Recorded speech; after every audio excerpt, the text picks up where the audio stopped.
my only wheelchair van this week. H65 R&B hip hop. So I gotta say, I am just grateful to God that I was able to come to work this morning. Only because like even though I had a long day yesterday, I honestly wasn't able to go to sleep until after 1 a.m. And mind you, I wake up at 4 to go to work. So it was kind of annoying because basically, as you know, I do have acid reflux and stuff, and basically I had a bit of a reflux attack where I couldn't go to sleep right away. So I ended up going downstairs, having myself some ginger tea, which really helped and everything. Like, props to my friend who advised me that because of the problems that she goes through and stuff. And yeah, so got a 6 to 10 shift for today. Tomorrow I'll be in a regular van from 6 to 11, and yeah, we'll just see how the day goes.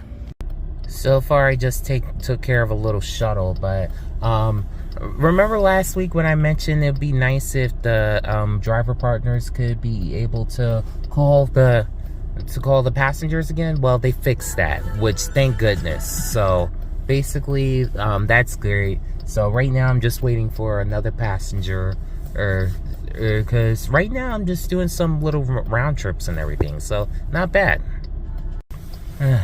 So I just dropped off one of my super sweet infrequent passengers and stuff. Like, don't copyright me, YouTube. Anyway, so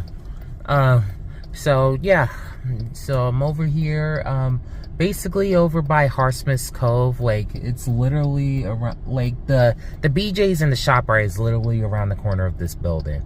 So I was just able to finish the local and stuff, and yeah, I got caught in a little bit of traffic and everything. And that passenger was mentioned it's because of the more high rises. It's literally why TODs and Gods is my best friend, title of the video. So so TODs, or transit oriented development, like they just help out a lot and everything. And it's like, it's good we have the light rail and everything because traffic would be a lot worse, but like they definitely needs to extend the light rail. Like, I agree with Classy Whale in his video that mentioned how yes, it should extend over to Bergen since it is the Hudson Bergen light rail, but of course but if there's one, like, it'd be easier to extend it to Bergen, arguably, than to extend it to Staten Island. Now, trust me,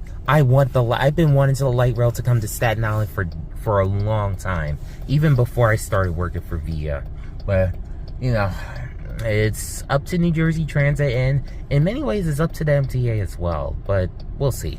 All right, got a 2-stop local, and we'll see how it goes. Right now, 8:09. Alright, it's a few seconds till 9:12, so you kind of know what time it is. Anyway, so I got basically 2 shuttle runs left. One should literally take about 5 minutes and everything, and another shouldn't, it's not too far away from the lots.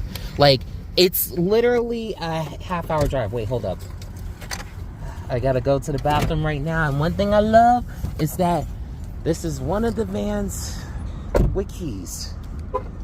So, allows me to be able to just come right out here and, you know, take a slight pic for the thumbnail, just in case I don't get a good pic back at the lot. But I said all that to say that, yeah, it's been a good morning so far. So, yeah, I just had to, like, get up and move around. I gotta say, I'm just happy that traffic hasn't been too crazy. I mean, it has been crazy at times. The only thing is that I know my way around the traffic. So, you know, just gonna briefly go to the bathroom here at Target, and like, that should be it. Okay. I hate that. I almost had to go number 2. And sorry to sound graphic on social media and stuff. Like, I keep this as a family-friendly channel, but I don't like to go number 2 in public spaces and everything. Like, there are only like a few selected places and stuff, and all of which, like, is from a particular non-profit organization that, you know, just does their best to like stay as clean as possible. All right, yeah. I love having a van with keys. Like, for those of y'all that don't work for Via, y'all don't know how much of a convenience this is and everything. All the Benz have it. Some of the Chryslers have it. I don't know about the Toyotas because I've yet to be assigned with one, but we'll see. All I know is about to get back to driving, and by the next hard cut, I should be at the lot. And I am done. Thank goodness. Like, so I think Via needs to adjust the pickup and drop off points for Hudson Mall. Now, when I have a disabled passenger, specifically one that happens to be a security guard in the mall, without going into detail, I'm able to drop them off directly where they're supposed to go because they're the disabled list of passenger. But for a regular passenger, like, I often have to pick them up and drop them off by the Big Lots, which is now closed, or the Old Navy and stuff. Not like directly towards their stores and everything. Now, if there's a group of passengers and you want to pick them up from one place, I get it. But like, when it's just one pickup or drop off, it's a little weird. So it's right now 10:06. I'm gonna send something to Via because I did hear a little bit of rattling while I was driving, and I know it wasn't anything on my end and stuff. Like, I don't mess around when it comes to driving safely. Like, even when you saw in the text this morning, like, even though I didn't get much sleep and stuff, like, and to definitely keep my immune up, I was able to have some Emergen-C, which tastes way better than Airborne. It's still nasty, but it's better than Airborne.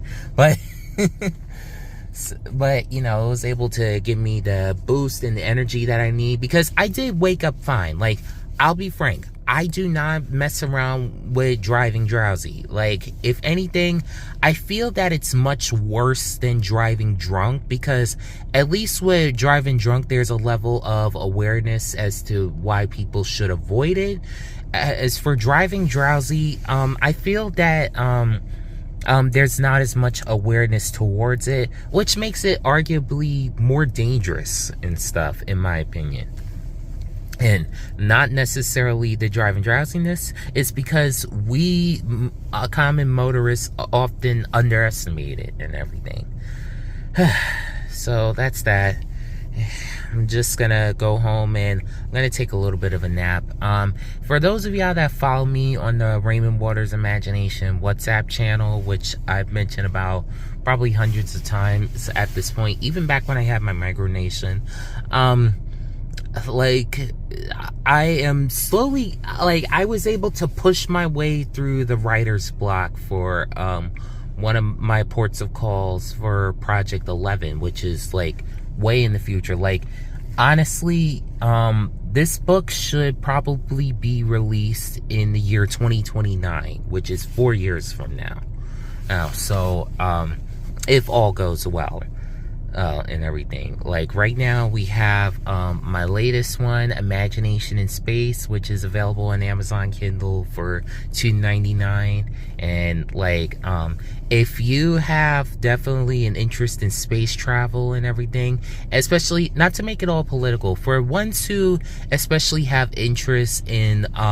whatever space program may be going on in whatever country, like this one definitely gives some insight into ideas of being able to travel to the moon or Mars, or even around particular points of the solar system. But it also mentions about the possibility of warp drive. Now, warp drive is something that was made popular in science fiction. Like, you think of the warp drive that's in Star Trek, or going in light speed like in Star Wars, which I'm more familiar with. Like, my dad's more of a Trekkie, I'm more of a Warsy, but I said all that to say that it's something that has definitely been made popular through science fiction. So now the idea is to, you know, basically just see how it's possible in a series of ways that we don't necessarily know about right now. But like, with the technology, I come up with a theory on like how we would be able to properly handle it and stuff. So that's where that part of my book comes from and stuff. But if you want to know more about it, again, download Imagination in Space. Like, I probably showed you the cover earlier, but yeah, it's available on Amazon Kindle for $2.99. And just gonna go home and just rest up a bit. See y'all later.